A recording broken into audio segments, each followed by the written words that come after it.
Hi students, hello everyone, welcome to learning commerce. पिछली class में मैंने आपको सेंट्रल बैंक के बारे में बताया था। आज सेंट्रल बैंक के एक बहुत इंपॉर्टेंट फंक्शंस यानी कि क्रेडिट कंट्रोल को और मनी सप्लाई को कंट्रोल कैसे किया जाता है। क्रेडिट क्रिएशन को और मनी सप्लाई को, दोनों को कंट्रोल करने के कुछ मेथड्स हैं, वो पढ़ने जा रहे हैं।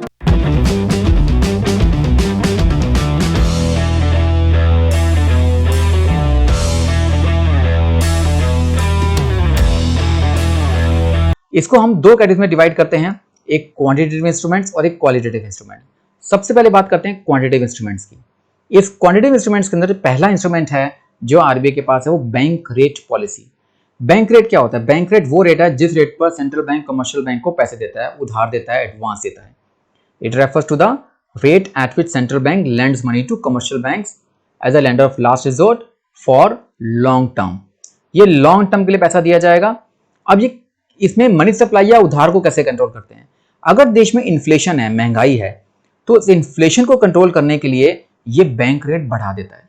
बैंक रेट बढ़ाने से क्या होगा? लोन महंगे हो जाएंगे। लोन महंगे होंगे तो लोग कंजम्पशन इन्वेस्टमेंट कम करेंगे, जिससे जो एक्सेस डिमांड है वो कम हो जाएगी। तो एक्सेस डिमांड कम होते ही देश में महंगाई कम हो सकती है।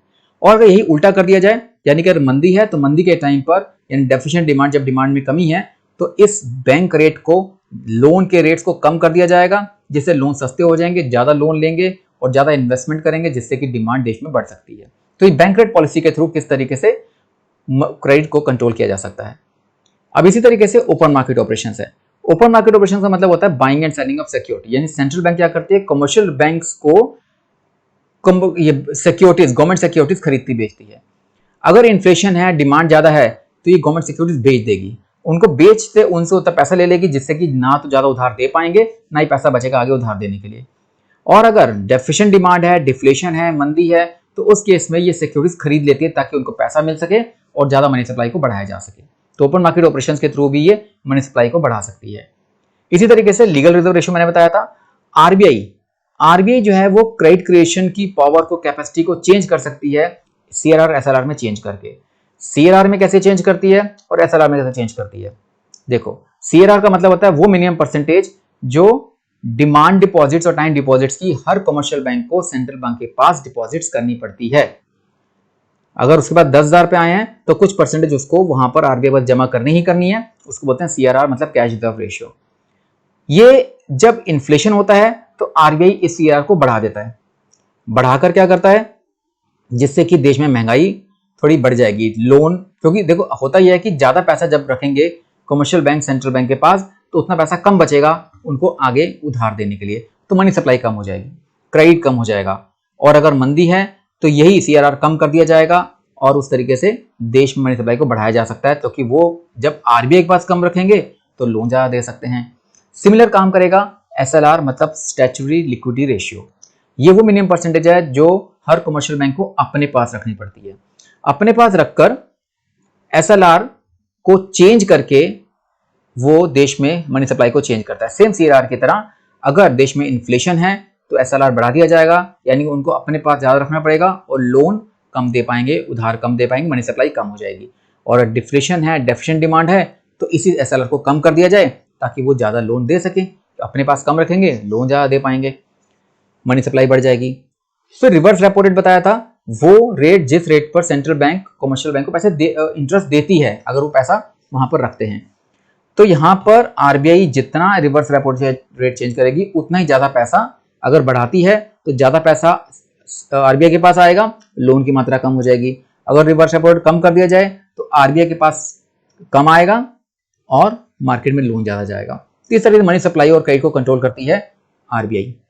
इसी तरीके से हमारे पास कुछ क्वालिटेटिव इंस्ट्रूमेंट्स हैं जिसको यूज करती है, जैसे मार्जिन रिक्वायरमेंट। मार्जिन रिक्वायरमेंट क्या होता है? ये होता है लोन के अमाउंट और मार्केट में सिक्योरिटी ऑफर की जाती है उसके बदले में, उसके डिफरेंस को बोलते हैं मार्जिन रिक्वायरमेंट। तो अगर 1 लाख का लोन है, उसके बदले में 1 लाख भीतर की सिक्योरिटी है, तो 20,000 का जो गैप है that is called margin requirement. Margin requirement को बढ़ा दिया जाता है इन्फ्लेशन के वक्त, ताकि ज्यादा गैप हो सके लोन की मात्रा और सिक्योरिटी की मात्रा में, और मार्केट में लोन अपने आप कम हो जाएगा। लोन कम होगा तो डिमांड भी कम हो जाएगी, और डिफ्लेशन के वक्त यही कम कर दिया जाएगा ताकि ज्यादा लोन मार्केट में जा सके। मोरल सुएजन जो है ना, एक तरह से डायरेक्ट इंस्ट्रक्शंस हैं। ये कॉम्बिनेशन है, परसुएट कर रही है या प्रेशर डाल रही है सेंट्रल बैंक कमर्शियल बैंक के ऊपर कि जिस तरीके से हम चाहते हैं देश के अंदर लोन को बढ़ाना चाहते हैं तो लोन को बढ़ाया जाए, लोन को कम करना चाहते तो कम कर दिया जाए। तो सेंट्रल बैंक डायरेक्टली इंस्ट्रक्शंस देती है, ऑर्डर्स देती है, कमांड करती है सेंट्रल बैंक कमर्शियल बैंक को, ताकि वो लोन जैसा चाहती है वैसे मार्केट में क्रेडिट को बढ़ाया या कम किया जा सके। तो डायरेक्ट एक्शन है, ओके। और एक सिलेक्टिव क्रेडिट कंट्रोल है। सिलेक्टिव क्रेडिट कंट्रोल के अंदर आरबीआई डायरेक्शंस देती है बैंक्स को to give or not to give credit for certain purposes, कि आपको इस पर्पस के लिए नहीं देना, इस सेक्टर को नहीं देना, मतलब रियलिटी सेक्टर को कम कर दो या स्टॉक मार्केट के लिए कम कर दो। इस तरीके से कुछ डायरेक्शन दे सकती है क्रेडिट को कंट्रोल करने के लिए। तो ये हमारे पास हमने पढ़ लिए कुछ क्वांटिटेटिव इंस्ट्रूमेंट्स और कुछ क्वालिटेटिव इंस्ट्रूमेंट्स जो आरबीआई यूज करती है देश में मनी सप्लाई और क्रेडिट क्रिएशन को कंट्रोल करने के लिए। अब हमारे पास आता है एक सबसे इंपॉर्टेंट टॉपिक, क्रेडिट क्रिएशन का। प्रोसेस ऑफ क्रेडिट क्रिएशन कैसे होता है, इस पर ध्यान दो, बहुत इंपॉर्टेंट टॉपिक है आपके बोर्ड के एग्जाम्स के लिए, जरा फोकस करना। अब क्रेडिट क्रिएशन होता क्या है? क्रेडिट क्रिएशन का मतलब है जो मार्केट में जैसे पैसा डिपॉजिट हुआ था, यानी कि हम लोग पैसा बैंक में डिपॉजिट्स करते हैं तो उसके बदले में कमर्शियल बैंक कितना पैसा उधार क्रिएट कर पाएगी। अगर आज 1 लाख जमा हुआ तो मान के चलो कि कितना उधार दे पाएगी, वो जितना ज्यादा उधार दे पाएगी उस मल्टीपल को बोलते हैं क्रेडिट मल्टीप्लायर, यानी कि कितना क्रेडिट क्रिएशन होगा।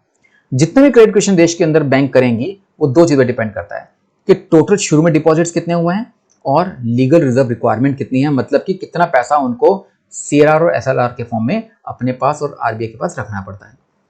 हम मान के चलते हैं कि जितना ही पैसा बैंक में आता है या बैंक से जाता है वो वापस बैंक्स में ही डिपॉजिट होता है, और एलआरआर के 2 पार्ट्स मान के चल रहे हैं, एक सीआरआर और एक एसएलआर। देखो कमर्शियल बैंक जो है सबसे पहले हम लोगों से, जनरल पब्लिक से पैसा एक्सेप्ट करेगा और उसके बदले में हमारा प्राइमरी अकाउंट खोल देगा, यानी हमारे जब अकाउंट खोलेंगे उसको बोलते हैं primary deposits, they are called primary deposits. अब इसके बदले में बैंक्स उधार देते हैं, आगे इन्वेस्टमेंट के लिए उधार देंगे, तो हमारे लिए एसेट है पर बैंक्स के लिए लायबिलिटी है कि उसने ये पैसा वापस देना है, इसलिए हम एक्टिव डिपॉजिट्स या इसको प्राइमरी डिपॉजिट्स भी बोलते हैं।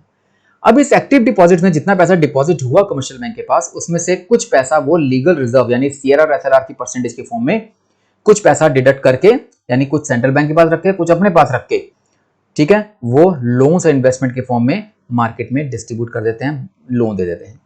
जब बैंक लोन देता है, एडवांस देता है, तो एक तरीके से वो पैसा भी उनके हाथ में ना देकर उसका कैश क्रेडिट अकाउंट खोल रहे हैं, यानी कि एक और डिपॉजिट उनके नाम पर खोल देते हैं, जिसको सेकेंडरी डिपॉजिट्स या डेरिवेटिव डिपॉजिट्स बोलते हैं, क्योंकि ये पैसा भी बैंक के पास ही पड़ा हुआ है जिसके नाम पर ये लोन दिया। एक तरीके से एक नया अकाउंट खुल गए और वही नए अकाउंट खोलते खोलते धीरे धीरे करके क्रेडिट मल्टीप्लायर आगे बढ़ता चला जाता है।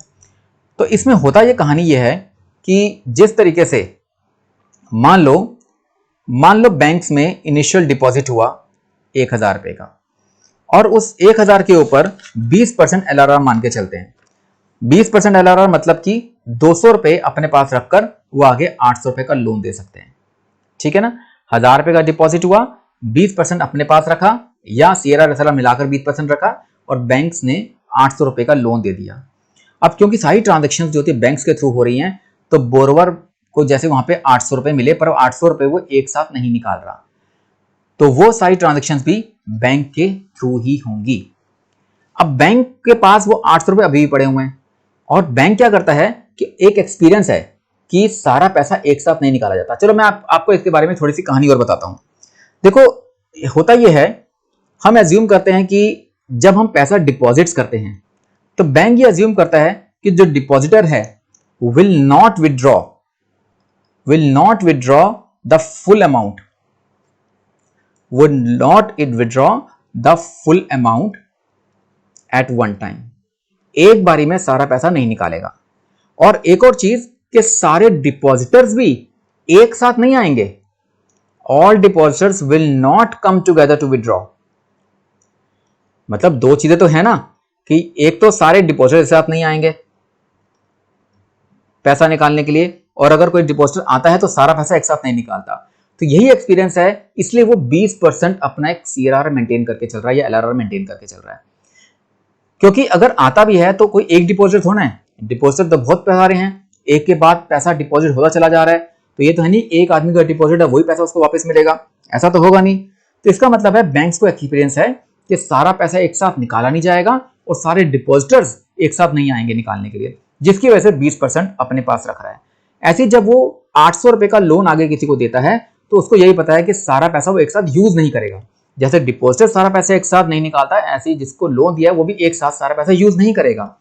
ये भी एक्सपीरियंस है उसको कि उसका ये 20% मान लिया कि 20% उस 800 को अपने पास रख लिया कि सारा पैसा एक साथ तो निकालेगा नहीं, तो 800 का 20% भी अपने पास यानी 160 रुपीज रखकर उसे 640 का लोन किसी और को दे दिया। तो अब ये फिर दोबारा 640 जिसको लोन दिया उसका भी अकाउंट खुल गया, उसका भी एक्सपीरियंस वही है कि सारा पैसा एक साथ निकालेगा, तो उसका भी 20% अपने पास रख के वो आगे और किसी को लोन दे देगा। तो ये प्रोसेस चलता चला जाएगा। अब ये कैसे होता है इसको एग्जांपल से समझाते हैं। देखो,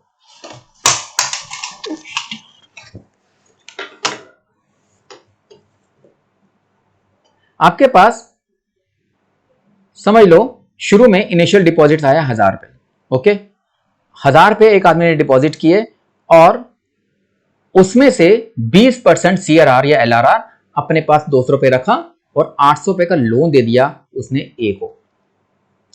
तो ए के पास लोन पहुंचा 800 रुपए का, वो हो गया सेकेंडरी डिपॉजिट्स। ये हमारे पास था प्राइमरी डिपॉजिट्स और ये है सेकेंडरी डिपॉजिट्स, ये बैंक के पास ही पड़ा हुआ है। इस 800 रुपए का भी जिसको लोन दिया उसका 20% उसने अपने पास रखा और 640 का लोन किसी और को, थर्ड आदमी को यानी सेकंड आदमी को, उसने बी को दे दिया। अब बी को सेकंड आदमी को लोन दिया 640 का, ये भी ऐसी सेकेंडरी डिपॉजिट्स है, इसका 20% उसने अपने पास रखा 128 रुपीज और 512 का लोन सी को दे दिया। सी के पास ये लोन पहुंचा 5112 का, तो पूरा पैसा एक साथ उसके हाथ में नहीं दिया, उसका भी 20% के आसपास लगभग 102 रुपए यहाँ पे लोन दिया, अपने पास रखा और बाकी 410 का लोन किसी और को डी को दे दिया। ये प्रोसेस चलता चला जाएगा।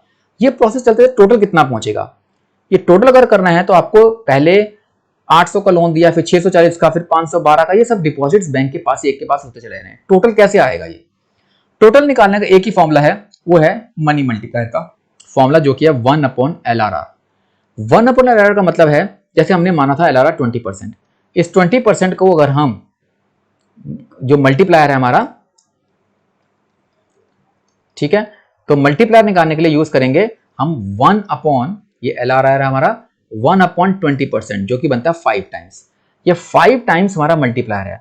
मतलब जितना शुरू में पैसा डिपॉजिट्स हुआ, मान लो 1000 रुपए, उस 1000 रुपए का 5 गुना कर दो तो 5000 रुपए टोटल क्रेडिट क्रिएशन हो जाएगा। तो इस फॉर्मूले से समझाना है आपको कि कैसे इसको यूज किया जा रहा है। तो जो शुरू में 1000 रुपए डिपॉजिट्स हुए थे ना, उस 1000 रुपए को हमने इस मनी मल्टीप्लायर से मल्टीप्लाई कर दिया।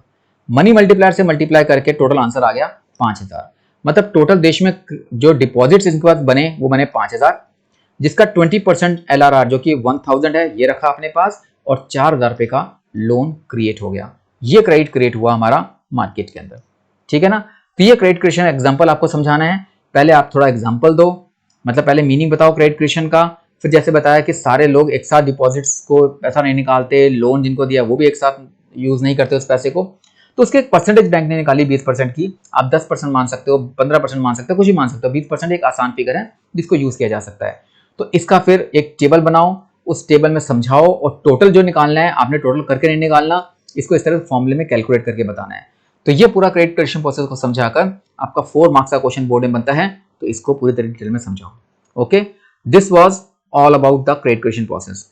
तो मैंने आज की क्लास के अंदर जो हमने क्वालिटेटिव और क्वांटिटेटिव इंस्ट्रूमेंट्स थे वो बताया कि कैसे डिस्कस, कैसे यूज किए जाते हैं, साथ साथ क्रेडिट क्रिएशन का प्रोसेस पूरा डिस्कस किया। इसका मतलब साफ साफ है कि अब हमने मनी और बैंकिंग दोनों का पूरा यूनिट खत्म कर लिया है। अगली क्लास में मैं आपका 3rd यूनिट स्टार्ट करूंगा, जो है हमारा रिलेटेड जो एग्रीगेट डिमांड और एग्रीगेट सप्लाई का जो हमारा टॉपिक है सारा। तो एग्रीगेट डिमांड, उससे रिलेटेड कंसेप्ट सारे नेक्स्ट क्लास में शुरू करेंगे। तो till then keep watching my videos, YouTube videos. कुछ प्रॉब्लम आती है तो मेरे कमेंट सेक्शन में, यूट्यूब में कमेंट सेक्शन में आप लिख के भेजो, मैं आपके डाउट क्लियर करूंगा। ओके, तो stay connected with learning commerce. Thank you once again, good bye.